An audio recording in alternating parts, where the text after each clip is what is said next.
हाय बेचारी बहू। सरिता की शादी एक अच्छे परिवार में हुई है। उसका पति रोहन उसे बहुत प्यार करता है। घर में उसकी सास शांति और ननद मीनाक्षी भी है, जो सरिता के किसी काम में दखल अंदाजी नहीं करती।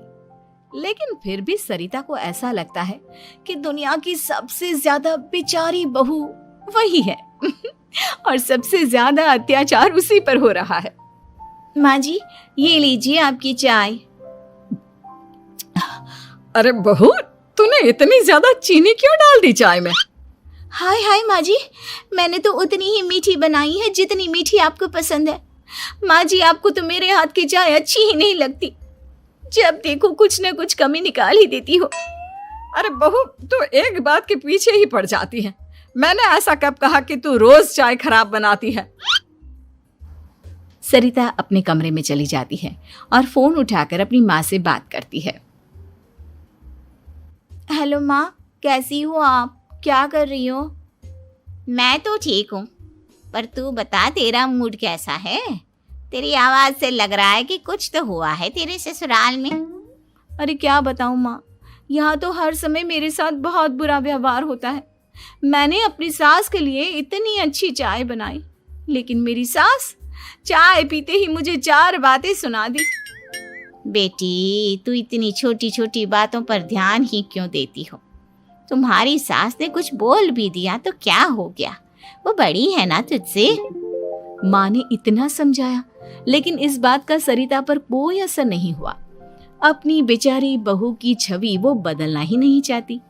अगली सुबह सब नाश्ते की टेबल पर बैठकर नाश्ता कर रहे थे, तभी सरिता ने अपने पति से कहा, सुनिए जी, मुझे ना आज बाजार से कुछ सामान लेकर आना है। आज आप ऑफिस से आने के बाद मुझे लेकर चलना ना। भाभी, मुझे भी कुछ किताबें खरीदनी है। आप दोनों जा ही रहे हो तो मेरी किताबें भी ले आना। लो, अभी तो बात ही की है बाजार जाने की, तो एक फरमाइश आ गई। माँ जी, आप भी बता दो कुछ, और हाँ, मोहल्ले वालों से भी बोल दो अगर वो कुछ मंगवाना चाहते हो तो। बेचारी मीनाक्षी अपना सा मुंह लेकर रह गई। ये सब देखकर रोहन से चुप नहीं रह गया और वो गुस्से में बोला, सरिता, क्या हो गया है तुम्हें? मीनाक्षी ने तो सिर्फ किताबों के लिए बोला है। तुम्हें मीनाक्षी से इस तरह से बात नहीं करनी चाहिए।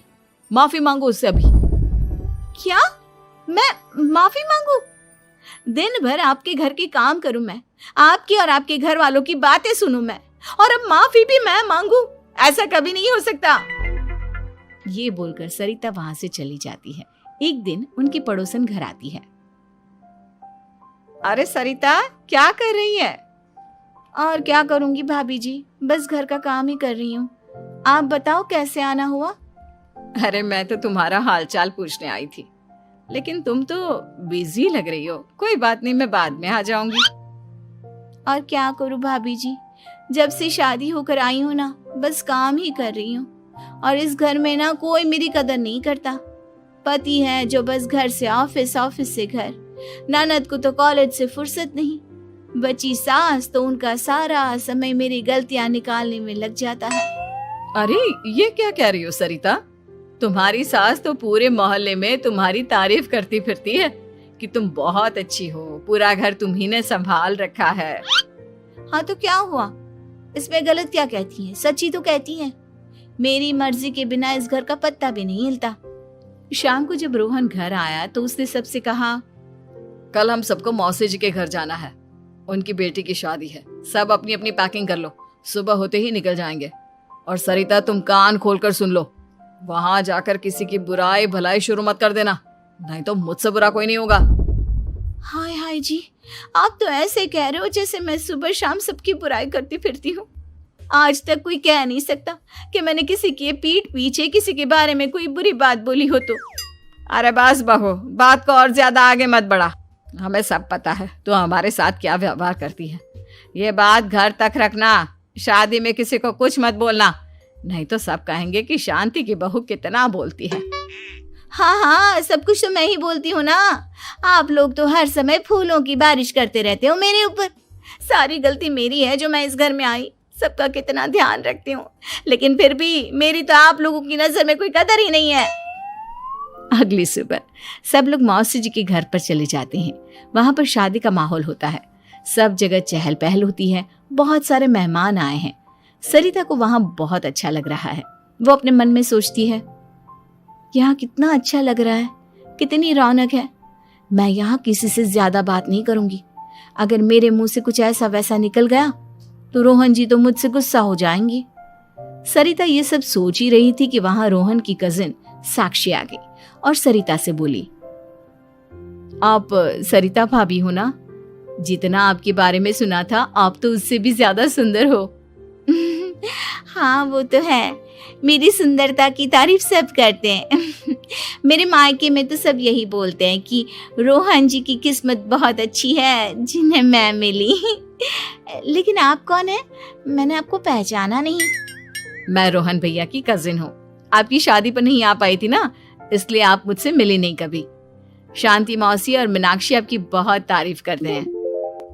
क्या कहा तुमने? मेरी तारीफ? कभी नहीं।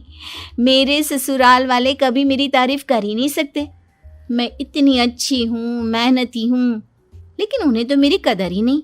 सारा दिन घर का काम करती हूँ, फिर भी मेरी सास ना मुझे सुनाती रहती है और पति भी मेरी सास की साइड लेते हैं। ना कभी बाहर ले जाते हैं ना कहीं घुमाने। अगर घुमाने के लिए कभी बोल भी देना तो उनकी बहन बीच में आ जाती है। मैं कैसे रह रही हूँ उस घर में ये मैं ही जानती हूँ। सरिता की ये बातें सुनकर साक्षी को बड़ी हैरानी हुई। अब वो हर किसी के सामने अपनी बड़ाई और ससुराल वालों की बुराई करने लगी। रोहन और शांति को सरिता पर बहुत गुस्सा आया, लेकिन वो चुप रहे। अगले दिन जब वो अपने घर पर आए, सरिता, तुमने क्यों सबके सामने मेरी इज्जत का तमाशा बनाया? तुमसे बोला था ना कि चुप रहना। अजी ऐसा भी क्या कह दिया मैंने जो इतना भड़क रहे हो?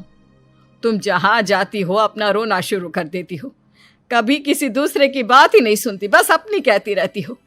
तुमने सबके सामने हमारा तमाशा बनाकर रख दिया है। हे भगवान, मुझे अपने पास बुला ले। जिस घर में मेरी कदर ही नहीं उस घर में मेरा क्या काम? अरे क्या करूंगी मैं यहाँ रहकर? जो भी आता है मुझे सुनाकर चला जाता है। मैं तो किसी से कुछ नहीं कहती। सीधी सादी बहू मिल गई है ना सबको, तो जो जी में आए वो करो। सरिता ने अपने आगे किसी को कुछ बोलने ही नहीं दिया और उस दिन भी उसने सबके सामने खुद को बेचारी बना ही दिया। अगले दिन मीनाक्षी कॉलेज के लिए लेट हो रही थी, इसलिए वो हर काम जल्दी जल्दी कर रही थी।